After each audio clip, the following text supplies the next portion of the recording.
धनु लग्न की कुंडली हो और आपके अगर सप्तम भाव में सौग्री होकर बुध स्थित है तो ये समझिए कि आपका जीवन साथी पढ़ा लिखा होगा।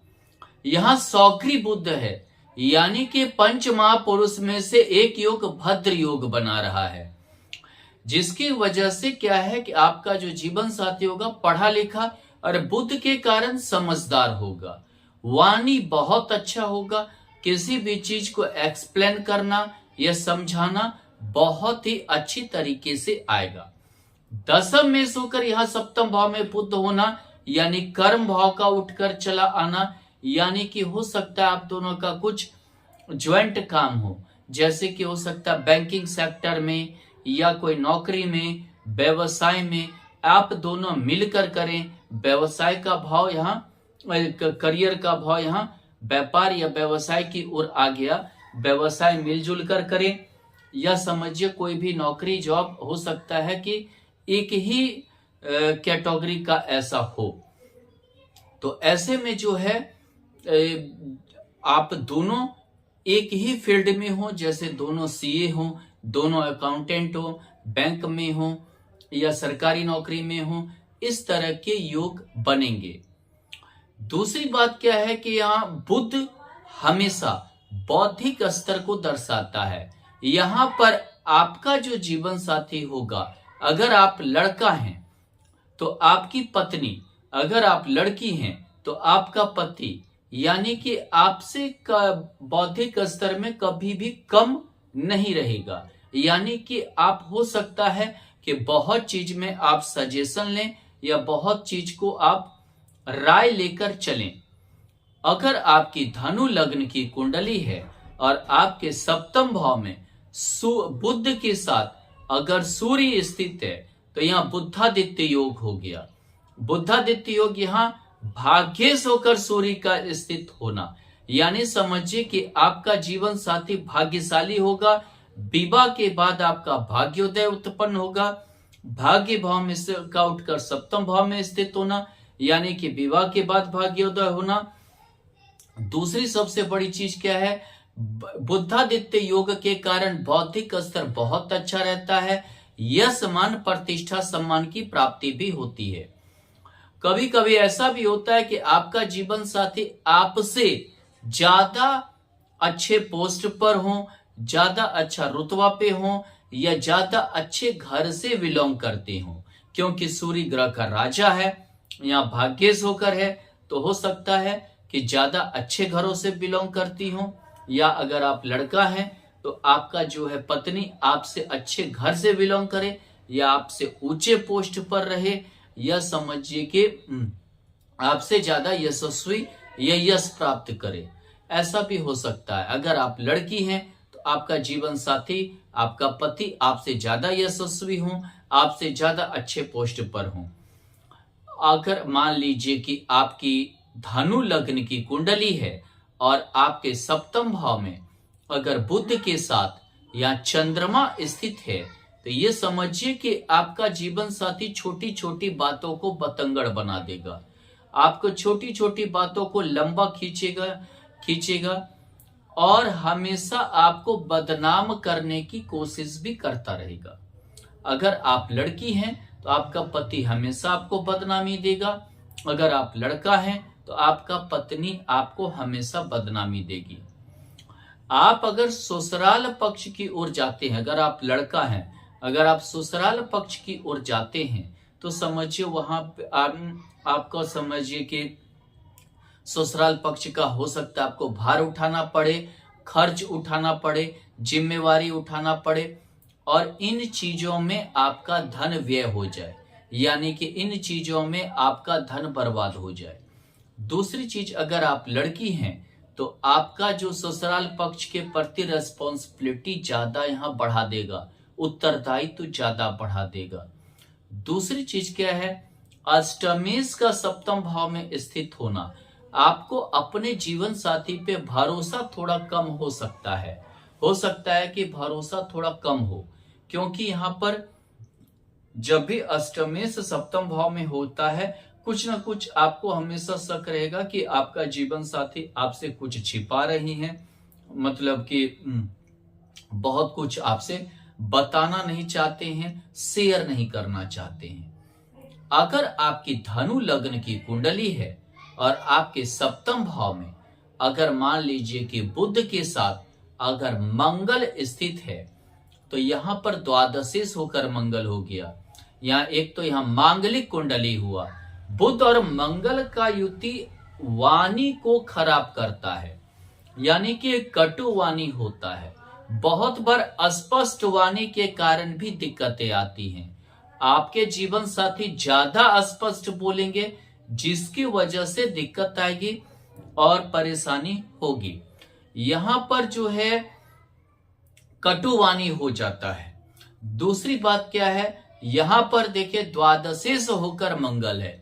द्वादश होकर मंगल स्थित होना के यानी कि आपके वैवाहिक जीवन में किसी और की एंट्री हो जाना, यानी कि किसी और के कारण द्वंद्व, लड़ाई या वैवाहिक जीवन में दिक्कतें आ सकता है। मान लीजिए कि हो सकता है कि आप अगर लड़का हैं तो आपकी पत्नी का किसी अन्य से प्रेम संबंध वगैरह हो, या अगर आप लड़की हैं तो आपका पति का अन्य से किसी से प्रेम संबंध इत्यादि के कारण बहुत ज्यादा तनाव हो, या घर में किसी अन्य मेंबर, रिश्तेदार इत्यादि के कारण आपके वैवाहिक जीवन में बहुत ज्यादा दिक्कतें आ सकता है।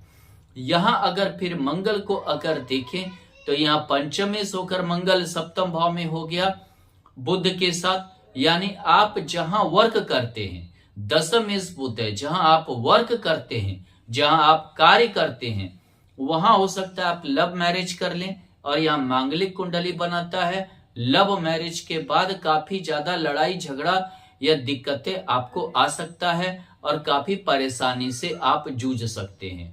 यानी कि यहाँ अगर आपने लव मैरिज किया तो हो सकता है लड़ाई झगड़ा के कारण डिवोर्स के योग बन जाए, या फिर जिंदगी में कोई और आ जाए, उसके कारण जो है दिक्कत पैदा हो सकता है। अगर आपकी धनु लग्न की कुंडली है और आपके अगर सप्तम भाव में बुध के साथ अगर गुरु स्थित है, तो यहां पर गुरु चतुर्थेश होकर गुरु यहां पर हो गया। यहां चतुर्थेश और लगनेश होकर गुरु का होना, यानी कि आपका जीवन साथी बहुत पढ़ा लिखा होगा, प्रोफेसर, लेक्चरर, कोई समझिए कि किसी भी सब्जेक्ट का बहुत बड़ा ज्ञाता, अर्थ इकोनॉमिक्स का ज्ञाता, दर्शन शास्त्र का ज्ञाता, या नहीं तो आप समझिए कि जिसको बोलते हैं कि किसी भी धर्म ग्रंथ का ज्ञाता इत्यादि से जुड़ा हो सकता है। दूसरी बात क्या है, यहाँ बुध और गुरु के कारण आपके जीवन साथी को हमेशा कुछ न कुछ जानकारी लेने की आदत, पढ़ने की आदत, नॉलेज बढ़ाने की आदत होगा। मास्टर डिग्री या पीएचडी डिग्री भी हो सकता है आपके जीवन साथी का। चतुर्थेश अपने घर से चतुर्थ है, घर द्वार संपत्ति के भी योग आपके जीवन साथी को बनाएगा।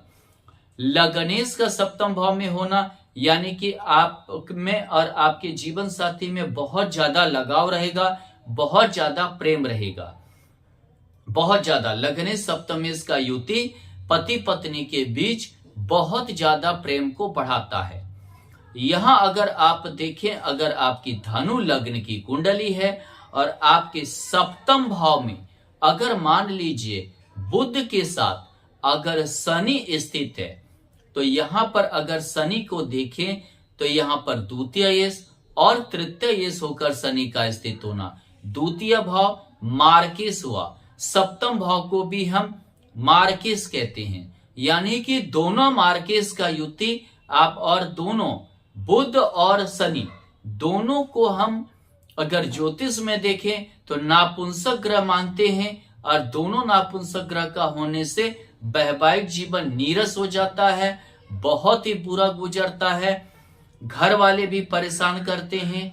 अगर आप लड़की हैं तो आपके जो है ससुराल वाले आपको परेशान करेंगे, अगर आप लड़का हैं तो आपके ससुराल वाले इत्यादि से परेशानी बहुत ज्यादा होती है, और ये दोनों नीरस बना देता है। किसी न किसी रोग के कारण नीरसता होना, किसी न किसी समझिए कि ये वैवाहिक जीवन में दिक्कत आने के कारण जो है नीरसता होना। और दूसरी बात क्या है, यहाँ तृतीय ये शनि है, आपका जो जीवन साथी होगा आपके हर छोटे छोटे चीज को देखेगा, हर छोटे छोटे चीज को नजर रखेगा, जिसके कारण भी लड़ाई झगड़ा इत्यादि होगा और आप डिवोर्स ले सकते हैं और डिवोर्स लेकर अलग भी हो सकते हैं। अगर आपकी धनु लग्न की कुंडली है और आपके सप्तम भाव में अगर बुध के साथ अगर शुक्र स्थित है, तो यहाँ पर अगर शुक्र को देखें तो एकादशेष होकर शुक्र होना, यानी कि जीवन साथी बहुत ही महत्वाकांक्षी होगा, यश मान प्रतिष्ठा का बिल्कुल भूखा होगा, उसे हर छोटे छोटे काम का क्रेडिट चाहिए, यश मान प्रतिष्ठा चाहिए, सामाजिक जो है प्रतिष्ठा चाहिए। इस चीज को लेकर हमेशा जो है मतलब दिक्कत, हमेशा जो है परेशान रहेगा। सस्टेस होकर शुक्र का स्थित होना, यानी कि समझिए रोगी भी हो सकता है, लेकिन बुध और शुक्र दोनों का युति लक्ष्मी नारायण योग बनता है। हालांकि धन की कमी नहीं होगा, जीवन साथी धन कमाने में पीछे नहीं रहेगा, लेकिन शुक्र के कारण गुप्त रोग, घाव इत्यादि से पीड़ित भी हो सकता है।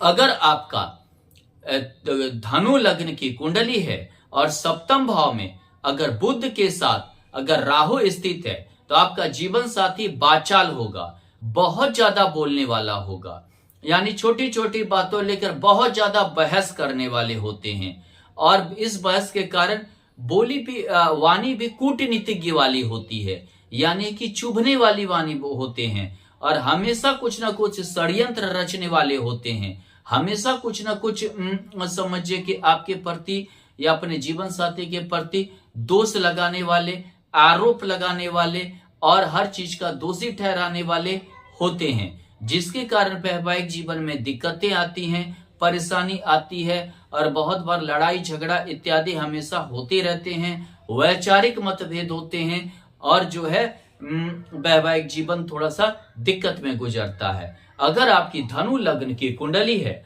और आपके सप्तम भाव में बुध के साथ अगर केतु स्थित है, तो वैवाहिक जीवन को नीरस बना देता है, कोई यानी कि मतलब ही नहीं रहना। जीवन साथी हमेशा अपने कार्य से मतलब रखेंगे, हमेशा अपने काम से मतलब रखेंगे, आपसे बहुत ही कम मतलब रहेगा। लगेगा कि विवाह होने के बाद भी कोई जैसा कि एक दूसरे के प्रति प्रेम ही ना हो, कोई लगाव ही नहीं हो, कोई मतलब कि समझिए कि कुछ इंटरेस्ट ही नहीं हो, इस तरह का व्यवहार हमेशा रहेगा। बुध और केतु यानी कि समझिए मानसिक रूप से भी अच्छा से वर्ताव नहीं करना, यानी मानसिक तौर पे भी अलग थलग टाइप का रहना, कोई ऐसा शारीरिक जो संबंध होते हैं या जो एक मतलब कि मानसिक जो एक जो है जो एक सपोर्ट होता है, वो सभी नहीं मिलने के कारण दिक्कतें आती हैं।